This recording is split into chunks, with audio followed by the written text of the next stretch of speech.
The ceremony hall was drenched in whispers and doubt, the kind that seeps through walls and poisons the air. Rows of uniforms filled the seats, men and women who had bled for their country, but their eyes weren't fixed on the flag or the podium, they were fixed on her. She sat alone, the weight of her medals clinking softly against her chest, the very medals that had earned her both admiration and suspicion. For months, rumors had swirled that her commendations were exaggerated, that her battlefield reports were embellished, that she had stolen valor in plain sight. Whispers had turned into accusations, and now she was being paraded before her peers to answer for honors that many believed she did not deserve. Her face, pale and still, betrayed nothing, but beneath her calm, her heart carried the scars of every bullet, every scream, every night she had walked through hell and survived. The hall waited for her fall, for the stripping away of glory they believed had never belonged to her. No one expected that the truth, dark, brutal, undeniable, would arrive in a way that left the entire nation breathless. Her story had begun far from any stage or ceremony. It started in deserts, where the sun turned blood red at dusk, where soldiers walked into valleys knowing they might never walk back out. She had been a medic, not a warrior, tasked with saving lives rather than taking them. But war does not care for titles. It swallows all the same.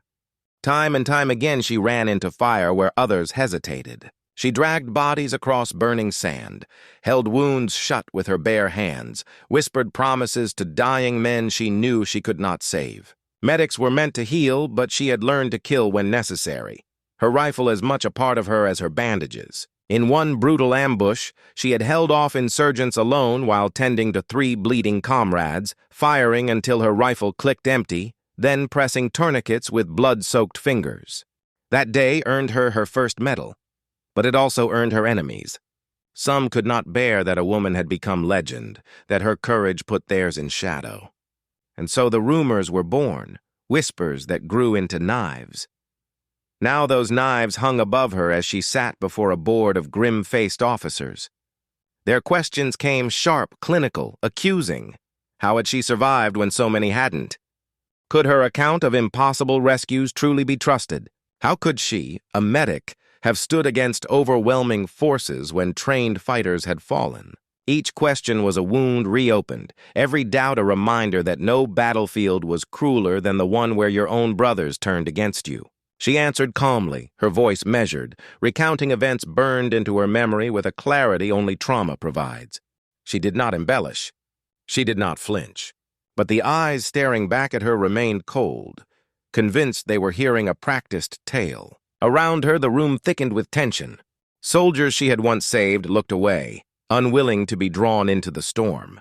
Her medals gleamed in the dim light, each one a silent scream that no one wanted to hear. She knew the truth, but the truth had never been enough for those who needed her to fail. The press had caught wind of the accusations, and outside the hall cameras waited like vultures.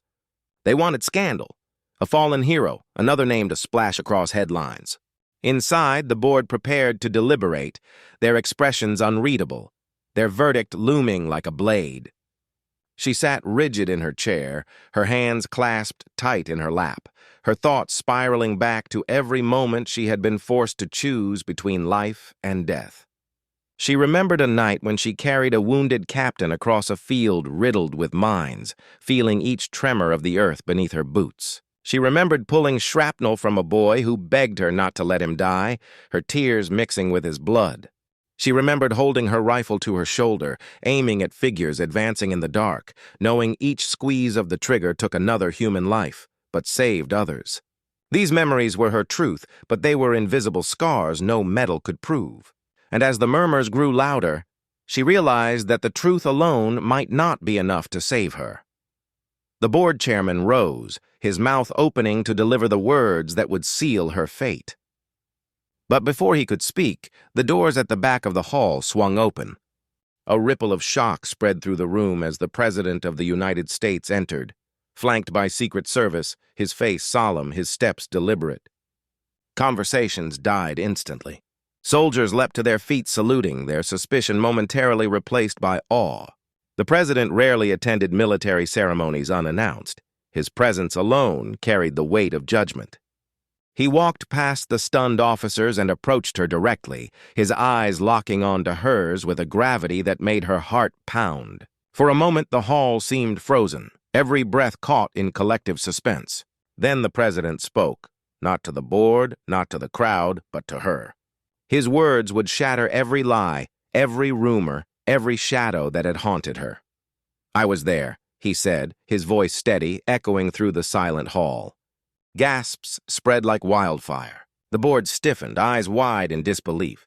The president began to recount a mission long kept classified, one where he himself, then a visiting statesman under protection, had been caught in an ambush deep in enemy territory. The convoy had been obliterated, chaos swallowing the desert night.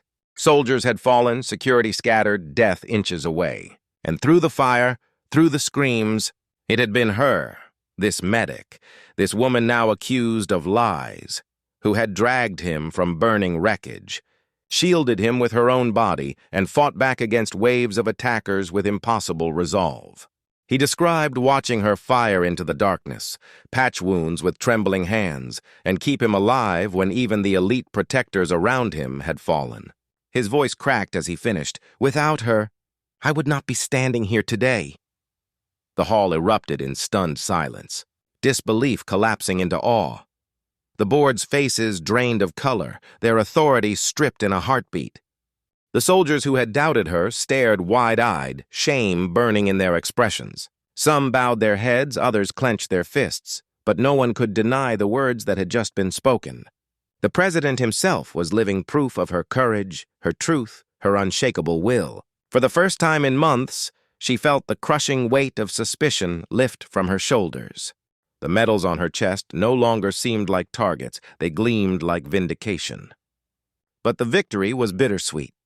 She had not fought for recognition, nor for glory.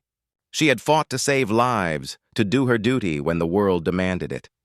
And though the truth had finally broken through the lies, she knew the scars within her would never fade. Still, she lifted her chin, her eyes sharp as steel, daring anyone to question her again. The president ordered that her record remain untouchable, that her name be carved into history as a symbol of sacrifice and resilience. The soldiers in the hall erupted into applause, some with tears streaking down their hardened faces. The officers of the board, stripped of their smug authority, stood stiffly as the shame of their doubt settled over them. And she, the woman who had been dragged through fire twice, once in battle and once in betrayal, finally allowed herself a single breath of peace. Yet even as the applause thundered around her, she felt only the quiet ache of memory, the faces of the ones she could not save, the weight of lives lost in her arms. The medals would shine forever, but so would the ghosts that followed her. That was the true price of her story, a truth no ceremony could erase. When the hall finally emptied, and the cameras outside flashed with desperate hunger, she stepped into the cool night air. Reporters shouted questions, microphones thrust toward her face, demanding comment on the spectacle they had just witnessed. She said nothing. Her silence was louder than any headline they could print. The president's words would echo across the nation, silencing the doubters, but she knew the whispers would return someday, because the world always doubts those who rise too high from the shadows. Still, she walked forward, her shoulders squared, her medals clinking softly, no longer as accusations but as proof etched in steel. She had survived war, betrayal, and rumor, and now she would survive this too, because survival was all she had ever known. And in the end, her silence would always carry more truth than the loudest lies. Thank you for watching this story on Armed Forces Stories. If this tale moved you, if it left you thinking about the unseen scars soldiers carry and the price of truth, please like this video, share it with someone who needs to hear it, leave your thoughts in the comments, and subscribe to Armed Forces Stories for more powerful accounts of courage, betrayal, and survival.